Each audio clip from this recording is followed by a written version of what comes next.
Jazz fingers. So, Hollywood, I just read an article that had its worst year in 2 decades. And I wonder if they're going to talk about it tonight during the ceremonies. I guess I'll just have to wait until I download it later. So, let's hear it for one last Shag for having an open mic tonight. That's really cool of them. It's nice to have something like this in the neighborhood. Just one question. Does that mean after this you're going to stop fucking the neighborhood? I'll never stop.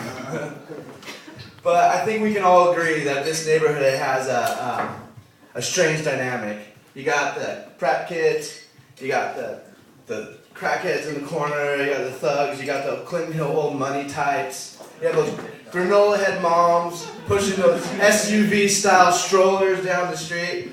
Does anyone ever get the feeling that those women feel entitled to special treatment solely on the fact that they had babies?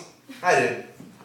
The other day I saw this woman walk into the cafe, and she walks up to the counter and pulls the food out of the display, and then she goes and sits down to eat, and the little cashier lady's like, "Excuse me, are you going to pay for that?" And she said, "I have a baby!"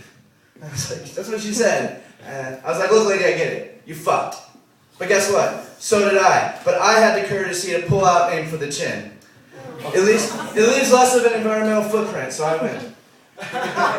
But like I said, it's a strange cocktail of humans in this neighborhood. So it reminds me of that Pauly Shore classic, Biodome. But instead, no, sure. But instead of Pauly Shore and his stoner friend being examined by scientists in a closed ecological environment, they study the people, the inhabitants of the bubble called Bed-Stuy. It looks as if the crackhead and the vegan non-profit web designer are building a sandcastle. And he's using his crack stem as a flagpole. That's cute. That's cute. Ladies and gentlemen, these are exciting times we're living in. I'm happy to say the gays can finally get married in the great state of New York. Yay! Actually, I don't give a shit. Why is the same-sex crowd always on the government's tip? And leave it to politicians to find a way to make getting married even gayer. But not everyone shares my ambivalence on this topic. New York's very own Cardinal, Timothy Dolan, has been all over the news declaring his disapproval. Now, my tolerance for hypocrisy only goes so far. So they say gay marriage is a sin. Maybe. But being gay with children is way fuckeder. It's kind of like Ike Turner calling up Chris Brown and being like, "Yo man, that's fucked up we did to Rihanna's face."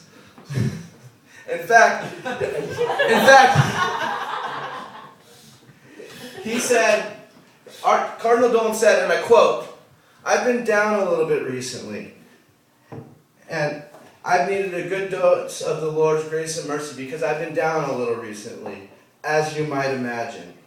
Now, I've done a little research, and it turns out that Grace and Mercy Rodriguez are his 2 10-year-old Filipino sex slaves. And I read on Facebook he gets a bumpkin every other day. And everyone's on Facebook.